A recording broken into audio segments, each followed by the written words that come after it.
Welcome to qnawire. We have another system where we're a cogeneration plant where we're utilizing the heat. Let me actually draw in again the heat transfer. Here we got in. Here we have work coming in here, and then we have stuff going out from the turbine, from the boiler, and from the process heater. So let's see here. This is being utilized, this is being utilized, this is basically not being utilized. It's taking away from that, and this is not being utilized. So we have all of this coming in, well, this coming in too. I mean, we could think about basically adding up all of these coming in. We usually lump this together with these because basically we're basically running the pumps from the turbine. So we normally utilize that. We don't basically lump this into the power in, but we take it away from the power out, the mechanical power out. So this is in English units, and I think they actually gave us a little scenario here, and let me see what they said. I think a food processing plant. Where we are, food processing plant requires 1.5 pound mass per second of saturated or slightly superheated steam at 140 psia. So that's here coming into the process heater. So this is in English units. The boiler is at 800 psia, and the input temperature here is 1,000 Fahrenheit. We also have some thermal efficiencies for the isentropic efficiencies for the turbine and the pumps, and for all of them it's 86%. So we can figure out what the again what they're asked for. Let's see here, the rate of heat transfer to the boiler and the power output of the cogeneration plant. So we want this value, and we want this plus this minus these.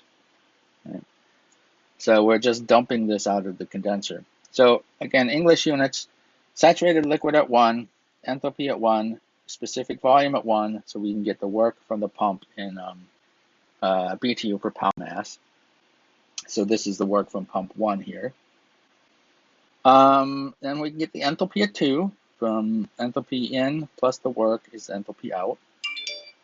Now we can get the, let's see here, we can get the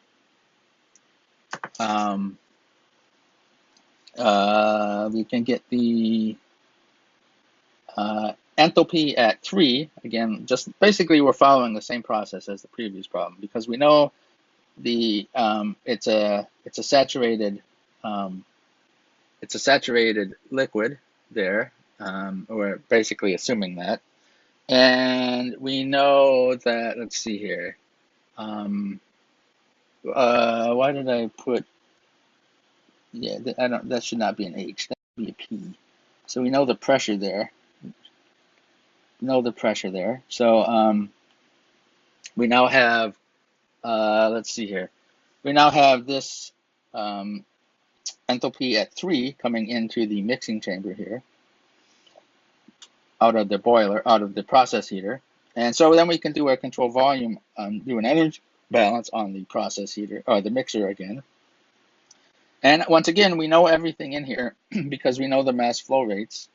We know through 7, and we know what it is into 10 from here, into 6. And so we extract 1.5 pound mass of it out of the 10 pound mass per second that we are putting in. So we know everything in this equation except for H4. So we can solve for H4, and we can find the enthalpy going into this second pump. And then again, once we know the enthalpy there, and we assume that it's a saturated liquid, roughly, it's not. Like we said in previous problems, all of these things really are happening pretty much on this saturation line here. It's just exaggerated here so we can kind of illustrate it.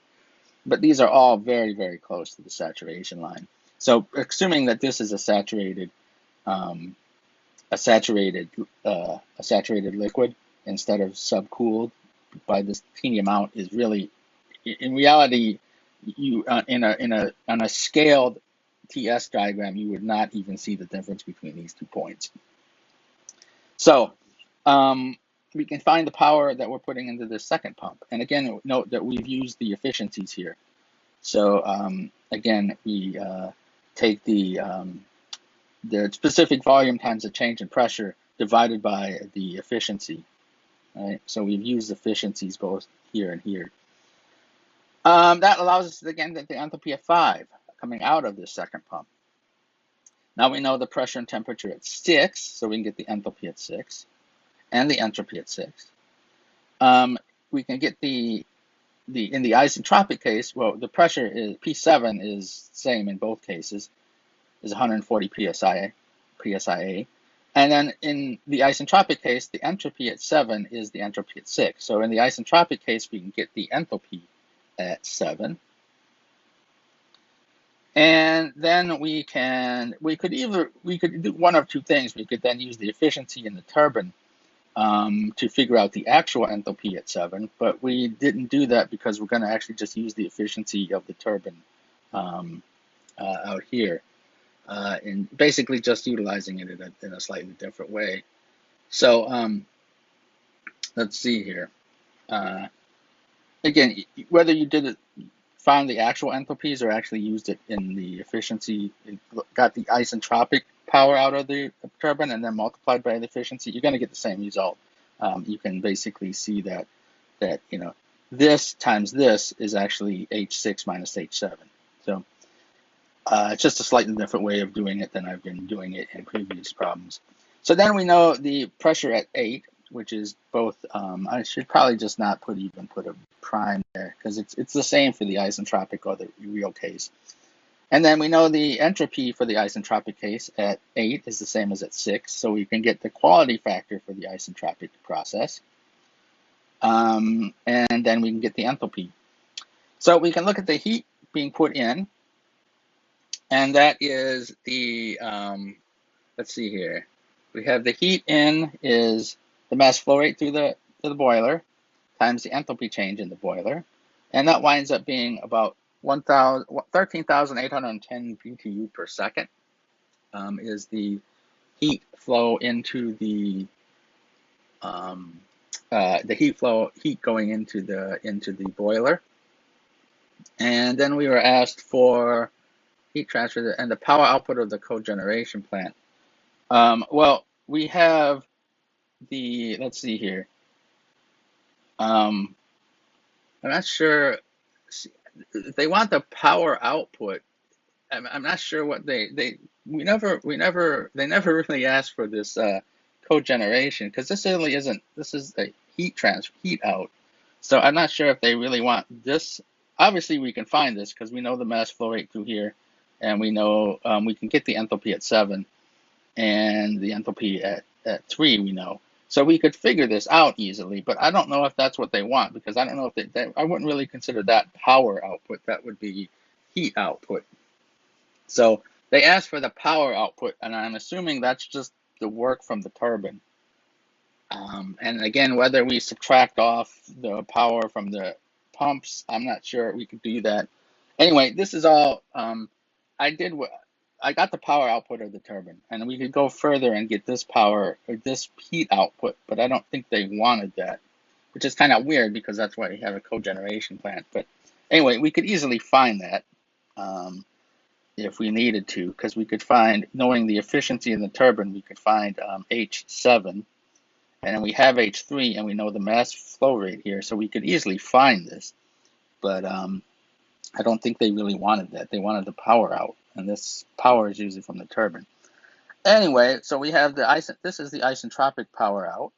Okay, so the mass flow rate, all of the mass flowing from 6 to 7, and then this minus this flowing from 7 to 8. So M8 is just 8.5 pound mass per second. So the difference of these two. And so, we plug everything in and we get about 4,208 BTU per second, and which is about 4,440 kilowatts. So I think that's what they wanted. We could obviously find the utilization factor because we could find this and we could add it to this, subtract these off, and then divide by this. But I don't think they didn't ask for that. So we could go further on this problem and get some more information out of it, but this is what they asked for, the power output.